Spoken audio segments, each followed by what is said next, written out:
Muy buenos días, hermanos, muy bienvenidos a nuestro devocional. Estamos muy contentos de estar con ustedes esta nueva mañana para abrir la Escritura, para recibir de ella la enseñanza, el consuelo, el desafío que tiene la Escritura. También para recibir la luz, la enseñanza, la dirección que propiamente tiene la Escritura, la Biblia. Estamos, como usted ya sabe, hace varios días estudiando la vida del profeta Elías. Y hoy vamos a abrir nuestras Biblias en el libro de Primero Reyes, capítulo 19 ahora. Capítulo 19. Recuerde que hemos venido hablando estos días anteriores sobre los puntos importantes de la oración eficaz. Elías era un hombre de oración, era un hombre que Dios usó para traer disciplina a Israel en este tiempo oscuro en que era reinado por este perverso rey Acab y su maléfica esposa Jezabel. Dios usó a este hombre, pero Elías era eso, un hombre. Recuerde que hemos estudiado que en los tiempos de Santiago, en los tiempos del Nuevo Testamento, Elías era considerado casi un superhombre. Elías era considerado casi un ser impecable, un hombre que nunca falló, un hombre que nunca pecó. Había muchos mitos respecto a su vida, pero Santiago se encarga de desmitificar ese concepto y nos dice que Dios oyó la oración de Elías no porque él era un hombre impecable, no porque él era un hombre que nunca pecó, de hecho era un hombre conforme a nuestras pasiones, era un hombre igual que nosotros, pero Dios lo oyó porque él era un hombre justo. Ahora, dijimos que la palabra justo no quiere decir impecabilidad, sino un hombre que responde a la luz y busca estar a cuentas con Dios y a cuenta con los hermanos. Eso es un hombre justo, no un hombre que nunca peque, que nunca falle, un hombre impecable. Bueno, basándonos en lo que Santiago ha dicho de Elías, que él era un hombre con pasiones semejantes a las nuestras, es que vamos a abrir la Escritura en Primero Reyes capítulo 19. Elías era un hombre como cualquiera de nosotros. Era un hombre con emociones, con pasiones, con situaciones difíciles. Era un hombre como cualquiera de nosotros, hijo de Adán. Y el capítulo 19 nos va a mostrar precisamente eso, que Elías era como uno de nosotros. Primero Reyes capítulo 19, verso 1, dice: Acab dio a Jezabel la nueva de todo lo que Elías había hecho y de cómo había matado a espada a todos los profetas. Entonces envió Jezabel a Elías un mensajero diciendo: Así me hagan los dioses y aún me añadan, si mañana a estas horas yo no he puesto tu persona como la de uno de ellos. Viendo, pues, el peligro, se levantó y se fue para salvar su vida, y vino a Beerseba, que está en Judá, y dejó allí a su criado. Y él se fue por el desierto un día de camino, y vino y se sentó debajo de un enebro, y deseando morirse, dijo: Basta ya, oh Jehová, quítame la vida, pues no soy yo mejor que mis padres. Y echándose debajo del enebro, se quedó dormido. Y aquí luego un ángel le tocó y le dijo: Levántate, come. Entonces él miró, y aquí a su cabecera una torta cocida sobre las ascuas y una vasija de agua, y comió y bebió y volvió a dormirse. Y volviendo el ángel de Jehová la segunda vez, lo tocó diciendo: Levántate y come, porque largo camino te resta. Se levantó pues y comió y bebió, y fortalecido con aquella comida, caminó 40 días y 40 noches hasta Horeb, el monte de Dios. Y allí se metió en una cueva donde pasó la noche, y vino a él palabra de Jehová, el cual le dijo: ¿Qué haces aquí, Elías? Verso 10. Él respondió: He sentido un vivo celo por Jehová, Dios de los ejércitos, porque los hijos de Israel han dejado tu pacto, han derribado tus altares y han matado espadas a tus profetas, y solo yo he quedado y me buscan para quitarme la vida. Él le dijo: sal fuera y ponte en el monte delante de Jehová. Y he aquí Jehová que pasaba, y un grande y poderoso viento que rompía los montes y quebraba las peñas delante de Jehová, pero Jehová no estaba en el viento. Y tras el viento un terremoto, pero Jehová no estaba en el terremoto. Y tras el terremoto un fuego, pero Jehová no estaba en el fuego. Y tras el fuego un silbo apacible y delicado. Y cuando lo oyó Elías, cubrió su rostro con su manto y salió y se puso a la puerta de la cueva. Y he aquí vino a él una voz diciendo: ¿qué haces aquí, Elías? Él respondió: he sentido un vivo celo por Jehová, Dios de los ejércitos, porque los hijos de Israel han dejado tu pacto, han derribado tus altares y han matado a espada a tus profetas, y solo yo he quedado y me buscan para quitarme la vida. Y le dijo Jehová: ve, vuélvete por tu camino, por el desierto de Damasco, y llegarás y ungirás a Hazael por rey de Siria. A Jehú, hijo de Nimsi, ungirás por rey sobre Israel. Y a Eliseo, hijo de Safat, de Abel Meola, ungirás para que sea profeta en tu lugar.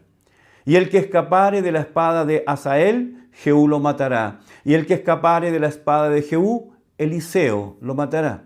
Y yo haré que queden en Israel 7,000 cuyas rodillas no se doblaron ante Baal y cuyas bocas no lo besaron. Partiendo él de allí, halló a Eliseo, hijo de Safat, que araba con 12 yuntas delante de sí, y él tenía la última. Y pasando Elías por camino de él, echó sobre él su manto. Entonces, dejando él los bueyes, vino corriendo en pos de Elías y dijo: te ruego que me dejes besar a mi padre y a mi madre, y luego te seguiré. Y él le dijo: ve, vuelve, ¿qué te he hecho yo? Y se volvió y tomó un par de bueyes y los mató, y con el arado de los bueyes coció la carne y la dio al pueblo para que comiesen. Después se levantó y fue tras Elías y le servía. He leído hasta el verso 21, que es la totalidad del capítulo 19. Elías, un hombre conforme, un hombre hecho como uno de nosotros.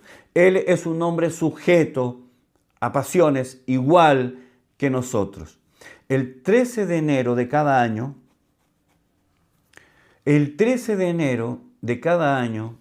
se conmemora el Día Internacional de la Lucha contra la Depresión, conocida también como la enfermedad silenciosa del siglo XXI.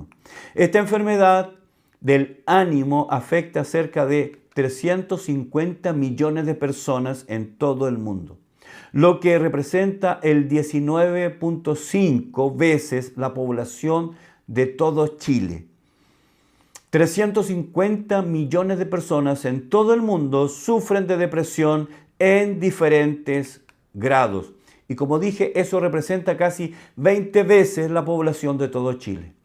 La depresión no es un síntoma de debilidad, sino un problema de salud mental multicausal, desencadenado por factores genéticos, biológicos, ambientales y psicológicos. Algunos factores de riesgo son la exposición a situaciones estresantes, problemas económicos, problemas laborales, pérdida o enfermedad de un ser querido, rupturas sentimentales, enfermedades preexistentes que pueden provocar síntomas dolorosos, antecedentes personales y o familiares de cuadros depresivos. La causa son muchas. Las características más habituales de los cuadros depresivos son tristeza permanente, falta de motivación, pérdida de interés o placer en las actividades de la vida cotidiana, aislamiento, alteración del sueño, cambios en el apetito o en el peso, falta de concentración y sensación de cansancio, sentimiento de culpa excesiva, falta de esperanza en el futuro, pensamiento de muerte o de suicidio. Todos esos son síntomas.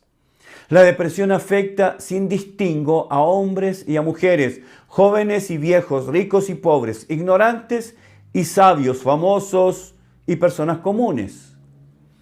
Entre varios famosos que han reconocido su lucha contra la depresión, podemos nombrar, por ejemplo, a el cantante Justin Bieber, la misma cantante Lady Gaga, Jim Carrey, el comediante, Britney Spears, también cantante, y Demi Lovato, cantante, Angelina Jolie, una actriz, Anne Hathaway, Michelle Obama, J.K. Rowling, que es la autora de la saga de Harry Potter, Alejandro Sanz, hablando de algún latino, Ariana Grande, Selena Gómez, Katy Perry, Adele, y la lista sigue. Ahora, lejos de las luces de la farándula, en el mundo cristiano encontramos también varios ejemplos de hijos ilustres de la fe que han sufrido bajo el flagelo de la depresión. Un caso bastante documentado es la lucha del famoso predicador inglés conocido como el príncipe de los predicadores. Me refiero a Charles Spurgeon. Él mismo comentaba sobre sus penas. Él decía lo siguiente: he sufrido muchas veces de enfermedades graves y de una depresión mental espantosa que llegaba casi a la desesperación. Casi todos los años he sido apartado durante una temporada, pues la carne y la sangre no pueden soportar tal tensión. Al menos una carne y una sangre como la mía, decía Spurgeon. Creo, sin embargo, que la aflicción me era necesaria y ha respondido a fines saludables. La esposa de Spurgeon, por ejemplo, pasó varios años postrada en cama, aquejada de una enfermedad grave. Spurgeon sufrió varias enfermedades que poco a poco fueron minando su ánimo. Él mismo reconoció como la causa de su depresión fue una gran pena.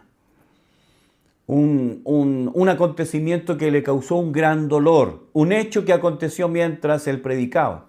Se encontraba él predicando a una concurrencia de miles de personas. Algunos calculan que tal vez eran unos 10.000 asistentes al Music Hall de Londres, ya que su propio edificio, el edificio de la iglesia, no daba abasto.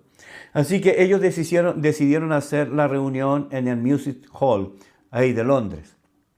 Así que Spurgeon estaba predicando y en medio del mensaje alguien comenzó a gritar: ¡fuego, fuego! Cuando la gente escuchó esto, miles de asistentes comenzaron a correr despavoridos. El miedo se apoderó de todos y esto los llevó a todos a no pensar y a actuar rápidamente. Las emociones estaban allá arriba, nadie estaba pensando, nadie se atrevió a pedir explicación, a corroborar esa noticia, si era cierto o no. Todos oyeron fuego, fuego y lo dieron por hecho. Así que esto desató una estampida humana, gente pasando por encima de otras personas. Esta estampida provocó la muerte de 7 personas y muchos heridos. Esta tragedia, de acuerdo a lo que dice Spurgeon, le trajo a él una tremenda sensación de pena y de culpa. Y esto lo persiguió hasta la tumba. Pese a sus constantes dolores y sufrimientos, Spurgeon logró encontrar en ellos un beneficio que provenía dulcemente de las manos de su eterno Padre. Él entendió que esos sufrimientos, esos dolores, tenían un propósito divino. Respecto de esto, él escribió lo siguiente: me temo que toda la gracia que he obtenido de mis tiempos cómodos y horas felices casi podría recaer en un centavo, es decir, en un lugar muy pequeño. Pero el bien que he recibido de mis penas, de mis dolores y aflicciones, es totalmente incalculable. Y él dijo: la aflicción es el mejor libro de la biblioteca de un ministro.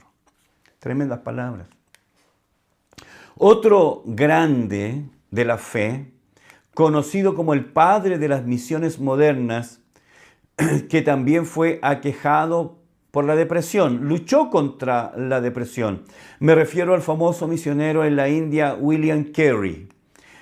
Escrito en su diario personal encontramos la siguiente declaración. Él dice: soy defectuoso en todos mis deberes. En la oración me desvío y soy demasiado formal, estructurado y seco. Muy pronto me canso en la oración. Mi devoción languidece y no camino con Dios en muchas de mis responsabilidades. Una declaración bastante descarnada de este hombre que fue famoso. Hombres, entonces, como dije, hombres y mujeres piadosos que fueron grandemente usados por Dios, pero al mismo tiempo, hombres sujetos a las mismas pasiones humanas. Hombres y mujeres que han experimentado momentos de gran tristeza, dolor y abatimiento. Personas que experimentaron la pena más aguda, la soledad más abyecta y el dolor más intenso. En nuestro recorrido por la vida del profeta Elías, entonces, hemos llegado al capítulo 19. Aquí la Biblia nos va a mostrar al tisbita, el triunfador del Carmelo, que pasa de la euforia del gozo, de la euforia de la victoria, a la más intensa depresión, a la depresión más aguda. En cosa de momentos experimenta la cúspide de la victoria para luego morder el polvo de la derrota, de la pena, de la decepción y la depresión. Entonces, hermanos, tenemos que Elías, precisamente como lo dijo Santiago, era un hombre sujeto a pasiones iguales a las nuestras. Y él ha podido experimentar la euforia, el triunfo del Carmelo, 850 profetas muertos, todo el pueblo gritando: Jehová es Dios, Jehová es Dios. Un tremendo triunfo.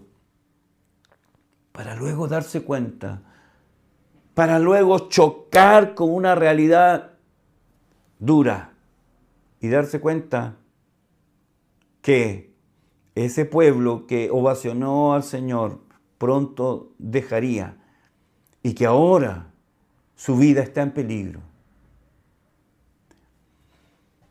Es necesario, para comprender un poco, retroceder en nuestro estudio y pasar o repasar algunos detalles.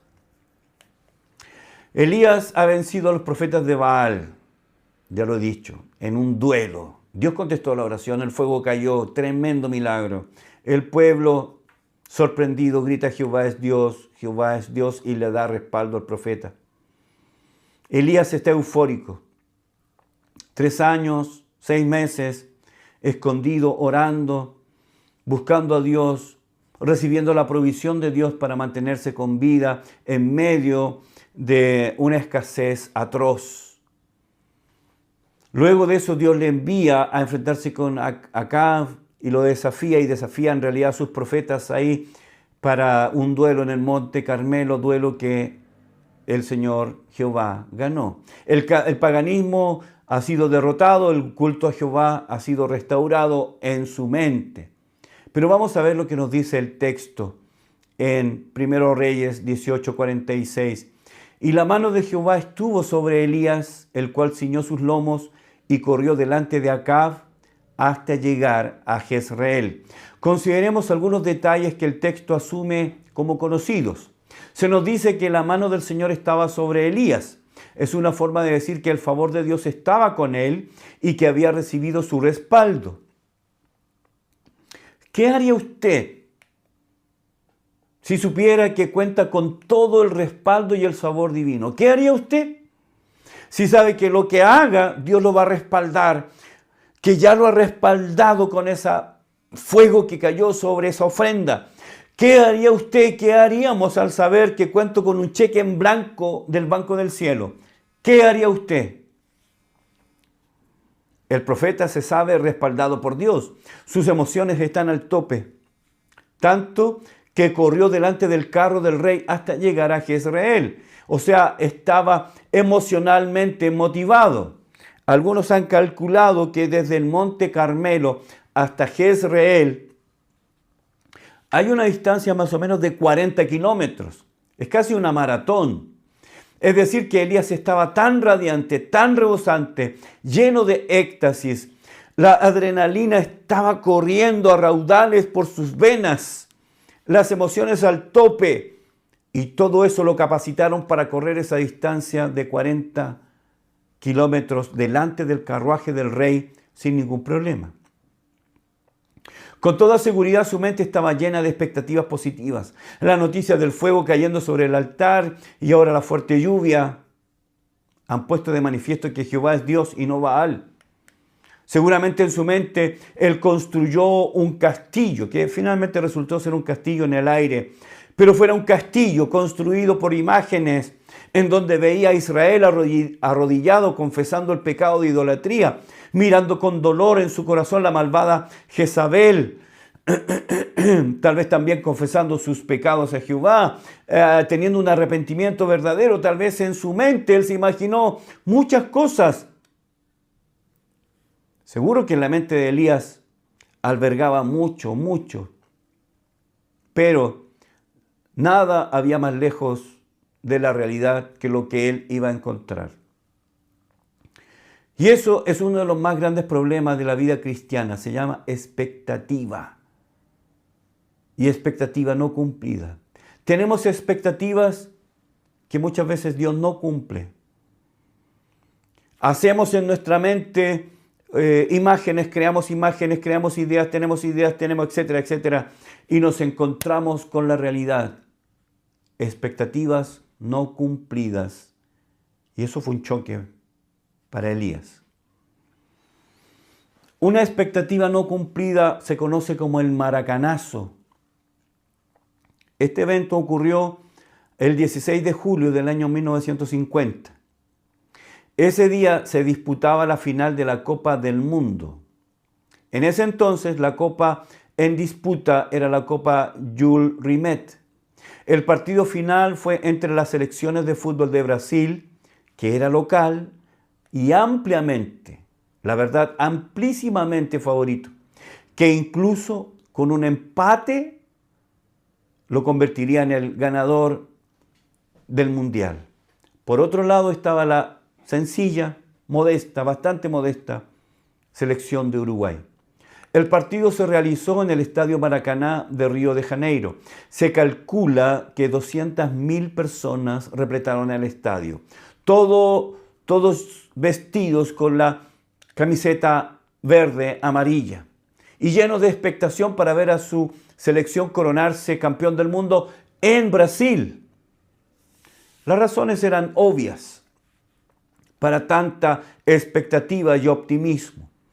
Brasil había llegado a la final goleando a la selección de Suecia 7-1 y a la selección de España 6-1. Brasil era el amplio favorito. Cuando el partido comenzó, por un largo tiempo, el resultado se mantuvo empatado a un gol, lo que le daba al conjunto brasileño el anhelado triunfo y la obtención de la Copa Mundial de Fútbol por primera vez jugando en casa. Todo estaba servido para la selección verde-amarillo. Los periódicos ya tenían preparadas las portadas. Millones de camisetas con la leyenda campeón del mundo se hallaban listas ahí en las vitrinas para ser vendidas tras el pitazo final del árbitro. Habían souvenirs, baratijas que se estaban amontonando ahí en los puestos, en los negocios, listos para ser vendidas. Innumerables fiestas barriales, asados, fiestas de familia, todos estaban aguardando el pitazo final para la gran celebración. Todo estaba listo, todo estaba dispuesto, preparado. Todo menos lo que ocurrió en el minuto 34 del segundo tiempo, cuando el jugador Giglia marcó el segundo gol para Uruguay. Gol que a la postre le dio el triunfo a la selección charrúa. Años después, este jugador diría lo siguiente: solo 3 personas han silenciado el Maracaná: Frank Sinatra, el Papa y yo. El sinsabor fue indescriptible. Muchos deambulaban por Río de Janeiro en silencio, perdidos en sus pensamientos, lloraban sin encontrar consuelo. Incluso algunos se suicidaron. Todos los medios de comunicación calificaron aquel partido como la peor tragedia en la historia de Brasil. La expectación desbordante dio paso a la inmensa decepción.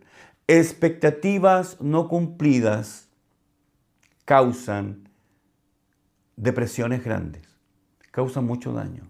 Y esto es lo que ha pasado con Elías. Él pensó que después de ese duelo en el Monte Carmelo, finalmente iba a provocar devoción. Iba a provocar devoción en Israel, cosa que no ocurrió. Y esto, hermanos, esta expectativa no cumplida le provocó al profeta una tremenda depresión, tremenda decepción. Muchas gracias por acompañarme en el devocional de hoy. La próxima semana volveremos para seguir estudiando qué pasa con Elías ahora. Ahora que ha huido y busca a Jehová y el Señor le pregunta, ¿qué haces aquí? Elías ha caído en una depresión. Vamos a ver cómo Dios lo saca y cómo Dios vuelve a usar a este hombre para sus fines. Que Dios les bendiga. Nos volvemos a encontrar el próximo lunes.